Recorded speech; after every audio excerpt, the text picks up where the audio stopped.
Okay, so now I'm going to be talking about multiplying and dividing decimals in section 5.3.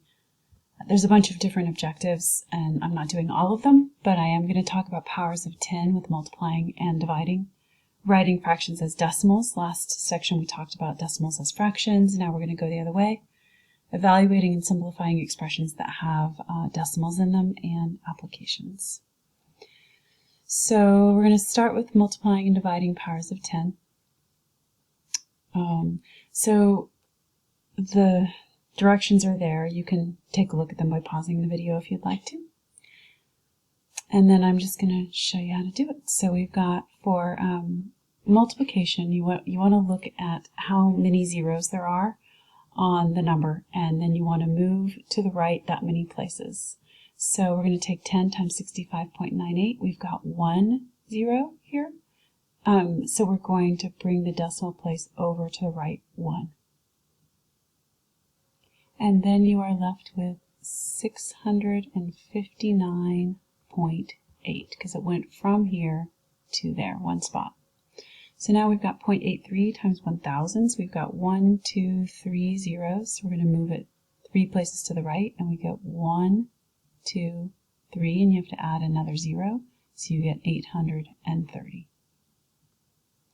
And the next one we've got 1, 2, 3, 4 zeros. So we're going to go 1, 2, 3, 4 places to the right. We get negative 2, 6, 7, 8, 4.52. So I'm going to put a comma there. Okay, so take a look at that. And I don't have any try-its for you because they're pretty straightforward, but you can go to the book and try some as well. Okay, next we're going to look at dividing by powers of 10. So we're going to do the same thing, except we're going to move left. So if it's got 1 0, we're going to move left 1, and we get 24.592. The next one we're going to divide by 1,000. There's 3 places, so we're going to go 1, 2, 3. Let me come down here. 3.9, and you go 1, 2, 3, and you've got to put the new 0 here and put some zeros in. So we get 0.0039. And this 0 place is really just to hold the place value so you can see where the point is, because sometimes it gets lost in sentences and things. So we usually try to start with a 0 at the beginning. All right, the next one we've got 2 zeros. So we've got negative 617. The decimal isn't showing, but it is right here when it's not showing. It's at the end. So we go back 1, 2, and we get negative 6.17. The next topic is writing fractions as decimals, and the first method is going to be to make the denominator a power of 10. And there's another method as well, but this one is the first one I wanted to show you. We've got, we're going to take this and we're going to make it times something so that the denominator is a power of 10. Once it's a power of 10, we can easily write it as a decimal. So 3/4 times what? So what do I take 4 by to get a power of 10? So 4 times 25 is 100. 4 times 25, and for 25s and hundreds and stuff, I always think about money. So 25, 4/4 equals $1. So we have to take 25 up on top, and that means we get 75. Now we're trying to write this as a decimal. So now that we've got it in hundredths, we can say 75 1/100ths is 0.75 or 0.75. All right, B is negative 7 125ths. Now this obviously is not going to go into 100, so we've got to think about 1,000. Is 1,000 going to be the one that it goes into? And it does. It does go into 1,000 if you divide it. You'll find that you get 8. So now we're going to take it times 8 over 8, and we get negative 56. So now we've got 56 1,000. So remember, this is now right here in the thousands place. That's the third place over. That means we're going to have to say negative 0.056 because the last digit needs to be in the thousandths place. All right, so these are for you to try. So why don't you pause the video, give them a shot, and then come back and look to see what the answer is. Okay, so this first one, we're going to have to get to a power of 10. Well, we know it's not 10. The next one is 100. Does 20 go into 100? and it does. So in order to get it to go into 100, we need to take it times 5, so 5 over 5, and we get 15 100ths. So 15 100ths means it is 0.15, so make sure that last place is the hundredths place, because that's what we've got right here. Okay? All right, so the next one, we're going to have a negative, of course, in our answer, and it's got to be over a power of 10. It's not 10, it's not 100, because neither of those is big enough, so go up to 1,000. Does 250 go into 1,000? And it does go into 1,000. And you get it there by multiplying it times 4. So 4 over 4, and we get negative 52 on top. So again, you have to think about the fact that the 2 is in the thousandths place, not the hundredths place. So that means you're going to have an extra 0 right here to get this over into the thousandths place. So it's 52 1,000ths, and that's what this means, 52 1,000ths. Okay, the next method here is to use division. So I'm not going to do long division like they do in the book, because I know that's not what people are doing when they've got a calculator in their hand. So I do want to talk about repeating decimals though. So if you put 2 over 3, remember it just means 2 divided by 3. So you're just going to put divide by in your calculator, and you're going to get 0.66666666, and it's just going to keep going like that, and as it gets to the end of your calculator, it's probably going to put a 7. So you're probably just going to want to pay attention to what the question asks. Is it asking you to round to the thousandths, the hundredths, the tenths? But if it said the tenths, it would be 0.6.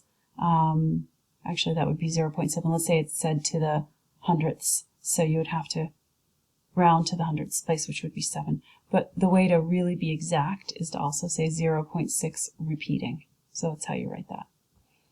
All right, B is 7/12. If you put 7/12 in your calculator, you're going to get 0.583333, and it just keeps going.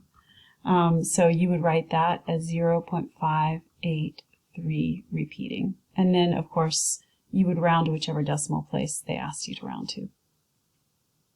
All right, the last one is -5/8. So the answer is going to have to be negative, and when you put it in your calculator, you just get 625. All right, so now it's time for you to try a few. So why don't you try these and see what you get. I'll come back here and I'll have them all written down. Okay, so here are the answers you should get for these. 0.2 with a 2 repeating, 0.46 with a 6 repeating, and the last one is negative 0.12.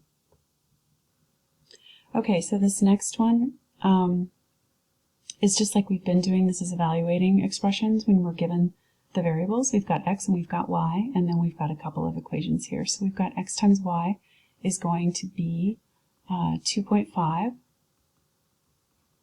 times 50.3. And you're going to get 125. You can just put that in your calculator if you'd like, 125.75. In fact, that's what I recommend. Then the next one, we've got y is 50.3 and x is 2.5. And when you put that in, you get 20.12. Make sure your answer makes sense. Okay, next we're going to look at simplifying expressions that have decimals. Nothing new here, it's just that now we're throwing in decimals. So for this first one, we've got 3.4 is going to have to be distributed and multiplied times these two separate things.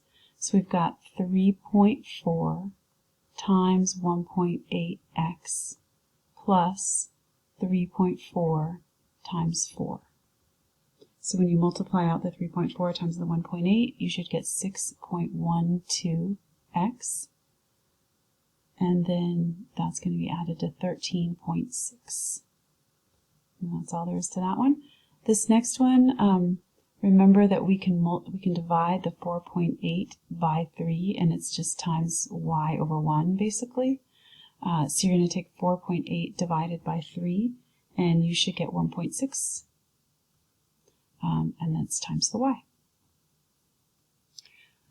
Okay, so this next one, these are all applications. And by the way, this over here means that I did a little mini recording of just this one problem, and it's posted in OneNote. So if you go to look at OneNote for all these notes, You'll see them in the notes, the class notes, and all this writing will be there, and this little video will be there. If you just want to see a little video of that one thing, I'm going to start doing that once in a while as well. Okay, so on its 10-year anniversary, Twitter had a quarterly revenue of 710 million. Facebook's 10-year anniversary had a quarterly revenue that was 3.64 times bigger.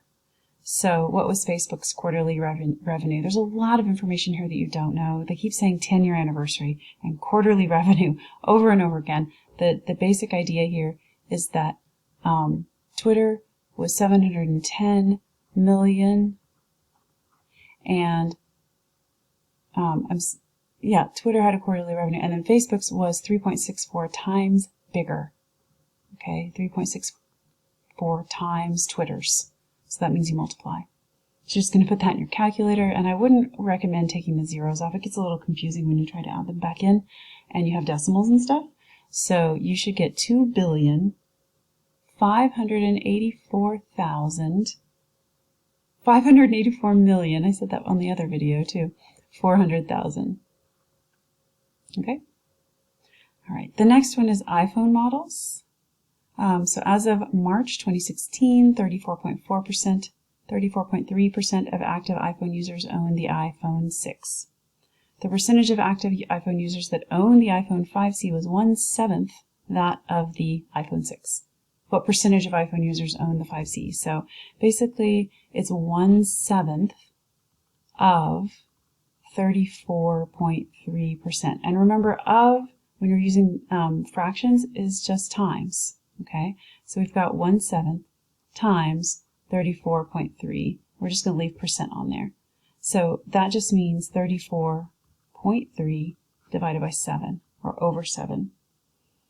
So when you put that in, you should get 4.9%, because this was percent, and we haven't changed that. All right, the last example I have for you is an example directly from MyLab. I just copied and pasted it right into here. So it's estimate the given product by rounding the decimals. So they're having you step through this. So rounding 2.7 to the nearest whole number. So that means it's going to be 3. Okay? And then rounding 21.5 to the nearest whole number. So that means you want to use this to round that and find out what it's going to be. And that's going to be 22. And so then the next question it's going to ask is, then what is the estimated product when you multiply those two together? So you take 3 times 22 and you get 66. So that's like one of the problems in MyLab. All right, we'll see you in the next one.